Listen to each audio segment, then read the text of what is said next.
আজিৰ ভিডিঅ'ত মই আপোনালোকক দেখুৱাম যে ইভিএম মেচিনত আপোনালোকে কেনেকৈ ভোট দিব। ইভিএম মেচিন বহুতে দেখা নাই, হয়তো এইবাৰ প্ৰথম ভোট দিব। যোৱাবাৰ পঞ্চায়ত ইলেকশ্যন আছিলে, আপোনালোকে পঞ্চায়ত ইলেকশ্যনত আপোনালোকে বেলট পেপাৰত ভোট দিছিলে, কিন্তু এইবাৰ যিটো 9 এপ্ৰিলত আহিবলগীয়া নিৰ্বাচন আছে, বিধানসভা নিৰ্বাচন, সেই নিৰ্বাচনত আপোনালোকে ইভিএম মেচিনত ভোট দিব লাগিব। আৰু ইভিএম মেচিনত কেনেকৈ ভোট দিয়ে বহুতে নাজানে। এইবাৰ বহুতৰে নতুনকৈ ভোট উঠিছে আৰু নতুন ভোটাধিকাৰসকলে ইভিএম মেচিনত ভোট দি পোৱা নাই আৰু পঞ্চায়ত ইলেকশ্যনতো তেওঁলোকে ভোট দি পোৱা নাই। সেইকাৰণে আজিৰ ভিডিঅ'ত মই আপোনালোকক ইভিএম মেচিনত কেনেকৈ ভোট দিব লাগে সেইটো দেখুৱাম। ইভিএম মেচিনত বহুতে ভোট দিয়াত কিছুমান ভুল হয়। ধৰক কিছুমানৰ ভোট দিয়াৰ পিছত ভোট দিব খোজে, কিন্তু বিত চুইচটো টিপা খায়, বা বিত ভোটটো দিব খোজে কিন্তু চুইচটো টিপা খায়। এনেকুৱা ধৰণৰ আপোনালোকৰ কনফিউজ নহ'বৰ বাবে আৰু আপোনালোকে মন পচন্দৰ পাৰ্টিত যাতে আপোনালোকৰ ভোটটো গৈ পায়, সেইকাৰণে আজিৰ ভিডিঅ'ত মই আপোনালোকক ইভিএম মেচিনত কেনেকৈ ভোট দিব লাগে সেইটো দেখুৱাম। সম্পূৰ্ণ ডিটেইলছত বুজাই দিম আপোনালোকক। আৰু ভোটটো দিয়াৰ আগত আপোনালোকে এখন ভোটাৰ শ্লিপ লাগে। ভোটাৰ শ্লিপখন আপোনালোকে ক'ত পাব, কেনেকৈ পাব, আৰু ভোট দিয়াৰ সময়ত আপোনালোকে কি ডকুমেণ্ট নিব লাগিব, কি নথি পত্ৰ নিব লাগিব, সকলো ধৰণৰ কথা আজিৰ ভিডিঅ'ত মই আপোনালোকক ক'ম। গতিকে ভিডিঅ'টো সম্পূৰ্ণ শেষলৈকে চাই থাকিব। যদি মোৰ ভিডিঅ'টো ভাল লাগে এটা লাইক কৰি দিব, আৰু যদি মোৰ চেনেলটোলৈ প্ৰথমবাৰৰ কাৰণে আহিছে তেনেহ'লে মোৰ চেনেলটো আপোনালোকে ছাবস্ক্ৰাইব কৰি দিবলৈ নাপাহৰিব, কাৰণ এনেকুৱা ধৰণৰ ইম্পৰ্টেণ্ট আৰু ইনফৰ্মেটিভ ভিডিঅ' মই আপোনালোকৰ কাৰণে সদায় লৈ আহোঁ। এতিয়া মই ভিডিঅ'টো আৰম্ভ কৰোঁ। এতিয়া মই আপোনালোকক ক'ম যে ইভিএম মেচিনত কেনেকৈ ভোট দিব, আৰু ভোট দিয়াৰ আগত আপোনালোকে কি নথি পত্ৰ নিব লাগিব। ঠিক আছে, মই এতিয়া আপোনালোকক ক'ম যে আপোনালোকে ভোট দিয়াৰ সময়ত এখন শ্লিপ নিব লাগিব। সেইখন হৈছে ভোটাৰ শ্লিপ। ঠিক আছে, ভোটাৰ শ্লিপখন এনেকুৱা হ'ব, A4 হাফ হ'ব আপোনালোকৰ। মই দেখুৱাই দিছোঁ আপোনালোকক। এনেকুৱা ধৰণৰ এখন ভোটাৰ শ্লিপ পাব। এইখন আপোনালোকক কোনে দিব? এইখন আপোনালোকৰ গাঁৱৰ BLO দিব। আপোনালোকে BLOক কণ্টেক্ট কৰিব। আপোনালোকক BLOই আহি ঘৰত নিজে দি যাব। 5 তাৰিখৰ পৰা আপোনালোকক 8 তাৰিখৰ ভিতৰত এই ভোটাৰ শ্লিপখন দিব। ঠিক আছে, এই ভোটাৰ শ্লিপখন আপোনালোকে যদি কিছুমানে নাপায়, বহুতে নাপায়, কাৰণ কিয় কিছুমানক চিনি নাপায়, হয়তো BLOই চিনি নাপায়, নতুনকৈ আপোনালোকে আহিছে, বা আপোনালোকৰ নামটো কনফিউজ হৈ আছে, বা আপোনালোকক নামটো নাজানে আপোনালোকৰ, তাৰ ফলত কি হয়, BLOই আপোনালোকক চিনি নাপায়, তাৰ ফলত আপোনালোকৰ এই ভোটাৰ শ্লিপখন আপোনালোকে নাপায়। তো 80%ৰ পৰা 90% মানুহে এই ভোটাৰ লিষ্টখন পাব 5 তাৰিখৰ পৰা 8 তাৰিখৰ ভিতৰত আপোনালোকে এই ভোটাৰ শ্লিপখন পাব, যিহেতু 9 তাৰিখে ইলেকশ্যন। ঠিক আছে, আৰু যিসকলে এই ভোটাৰ শ্লিপখন নাপায় তেওঁলোকে ভোট কেন্দ্ৰত যোৱাৰ পিছত আপোনালোকৰ BLO বা গাঁওবুঢ়াক লগ ধৰিব। তাত আপোনালোকক এই ভোটাৰ শ্লিপখন বিচাৰি দিয়া হ'ব। ঠিক আছে, তাৰপিছত আপোনালোকে ভোট দিবলৈ গ'লে আপোনালোকে আৰু কি নিব লাগিব? ভোটাৰ কাৰ্ডখন নিব লাগিব, আৰু আপোনালোকৰ এই ভোটাৰ শ্লিপখন নিব লাগিব, আৰু যিকোনো ধৰণৰ এখন আধাৰ কাৰ্ড হওক, পান কাৰ্ড এখন হওক লৈ যাব লাগিব। ঠিক আছে, voter slip, voter ID card আৰু পান কাৰ্ড বা আধাৰ কাৰ্ড। ঠিক আছে, এইখিনিয়ে লাগিব। তাৰপিছত আপোনালোকে ইভিএম মেচিনত এইবাৰ কেনেকৈ ভোট দিব? লাইন পাতিব লাগিব। লাইন পতাৰ পিছত আপোনালোকৰ 3-4জন আপোনালোকক তাত প্ৰিজাইডিং অফিচাৰ থাকিব, ইলেকশ্যন অফিচাৰ থাকিব। তেওঁলোকে আপোনাৰ ডকুমেণ্টখিনি চেক কৰিব, ভোটাৰ শ্লিপখন চেক কৰিব। তাৰপিছত আঙুলিত এটা টিক মাৰ্ক দিব কলমেদি। তাৰপিছত আপোনালোকৰ ইভিএম মেচিনটো কেনেকুৱা? ইভিএম মেচিনটো আপোনালোকৰ এনেকুৱা হ'ব। ইভিএম মেচিনটো এনেকুৱা, ইভিএম মেচিনৰ লগত আপোনালোকৰ এনেকুৱা এখন স্ক্ৰীণ থাকিব। ঠিক আছে, লেফ্ট ছাইড বা ৰাইট ছাইডে আপোনালোকৰ এখন স্ক্ৰীণ থাকিব। ইভিএম মেচিন হ'ল আপোনালোকৰ এইটো। ইভিএম মেচিন মানে হ'ল ইলেক্ট্ৰনিক ভোটাৰ মেচিন।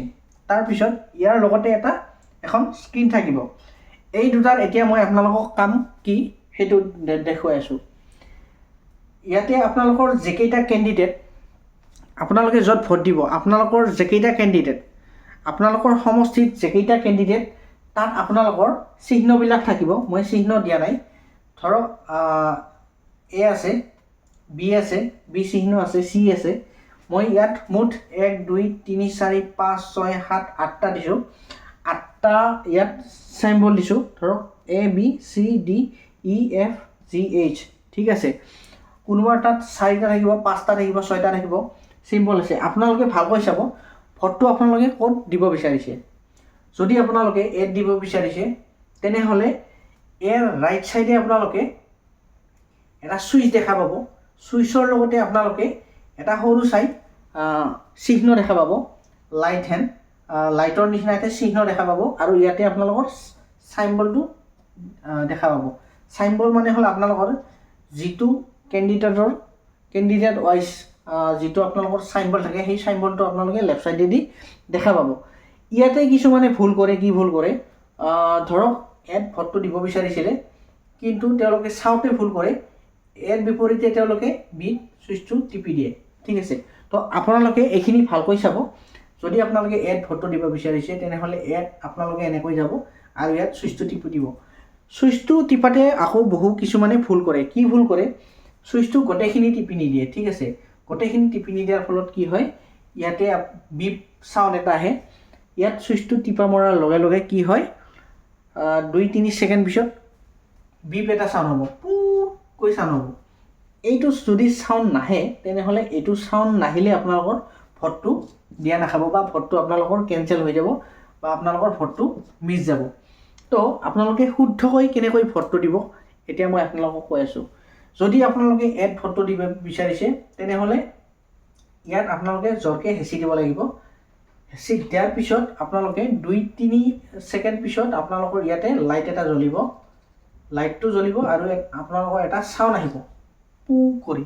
ঠিক আছে, এইটো চাউণ্ড অহাৰ পিছত আপোনালোকে 2-3 ছেকেণ্ড পিছত আপোনালোকৰ লেফ্ট চাইডেদি এখন স্ক্ৰীণ থাকিব আৰু এই স্ক্ৰীণখনত আপোনালোকে চাব, যদি এড ভোটটো দিছে তেনেহ'লে আপোনালোকে এই চাইম্বলটো ইয়াত আহিব। ঠিক আছে, যদি চাইম্বলটো নাহে, তেনেহ'লে আপোনালোকৰ ভোটটো দিয়া নাখাব। তো আপোনালোকে এইখিনি গোটেইখিনি ডিটেইলছত চাব লাগিব। যদি আপোনালোকে চিট দিব বিচাৰিছে, তেনেহ'লে আপোনালোকে ইয়াত টিপি ধৰি দিব লাগিব। টিপি ধৰাৰ 2-3 ছেকেণ্ড পিছত এটা শব্দ হ'ব। সেই শব্দ অহাৰ পিছতে 2-3 ছেকেণ্ড পিছত আকৌ ইয়াতে ধৰক আপোনাৰ চিট যদি দিছিলে, চি বুলি ইয়াতে আপোনালোকৰ স্ক্ৰীণখনত ইয়াতে আহি যাব। ঠিক আছে, তো আপোনালোকে এইখিনি সুন্দৰকৈ চাব লাগিব। বহুতে এইটো ভোট EVM মেচিনত ভোট দিয়াত ভুল কৰে। এড দিব বিচাৰিছে যদি বিট ক্লিক কৰে, বা আপোনালোকে কোনোবাই যদি চিট দিব বিচাৰে, তেনেহ'লে আপোনালোকৰ কিছুমানে ভুল কৰে, বিট ছুইচটো টিপি দিয়ে। তো এইটো আপোনালোকৰ বহুতে ভুল কৰে। আৰু কি হয়, ছুইচটো বেছি জোৰকৈ টিপি নিদিয়াৰ ফলত কি হয়, এই শব্দটো নাহে আৰু ইয়াতে চাইম্বলটো নাহে।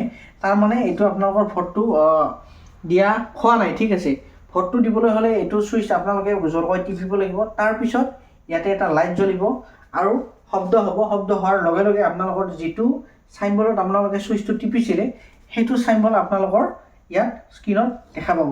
তো এইটো হ'ল শুদ্ধ ভোট দিয়াৰ প্ৰচেছ। EVM মেচিনত শুদ্ধকৈ ভোট দিয়াৰ প্ৰচেছ আজি মই আপোনালোকক দেখাই দিলোঁ। গতিকে ভিডিঅ'টো যদি ভাল লাগিল, তেনেহ'লে ভিডিঅ'টো এটা লাইক কৰি দিব। আৰু যদি চেনেলটোলৈ প্ৰথমবাৰৰ কাৰণে আহিছে, তেনেহ'লে মোৰ চেনেলটো এটা ছাবস্ক্ৰাইব কৰি দিবলৈ নাপাহৰিব। কাৰণ এনেকুৱা ধৰণৰ ইম্পৰ্টেণ্ট আৰু ইনফৰ্মেটিভ ভিডিঅ' মই আপোনালোকৰ কাৰণে সদায় লৈ আহোঁ। আৰু আহিবলগীয়া অনাগত যিবোৰ আঁচনি আছে, আপোনালোকৰ অৰুণোদয় হওক, PM কিষাণ হওক, আত্মনিৰ্ভৰশীল অসম হওক, সকলো ধৰণৰ ভিডিঅ' মোৰ চেনেলত আপোনালোকে পাব। আত্মনিৰ্ভৰশীল অসমত প্ৰজেক্ট ৰিপৰ্ট কেনেকৈ বনায়, বা আপোনালোকৰ অৰুণোদয় এতিয়া কেতিয়া পাব, আপোনালোকে কি কৰিব লাগিব, সকলো ধৰণৰ ভিডিঅ' মোৰ চেনেলত আপোনালোকে পাব। গতিকে চেনেলটো এতিয়া ছাবস্ক্ৰাইব কৰি থ'বলৈ নাপাহৰিব। আজিলৈ ধন্যবাদ।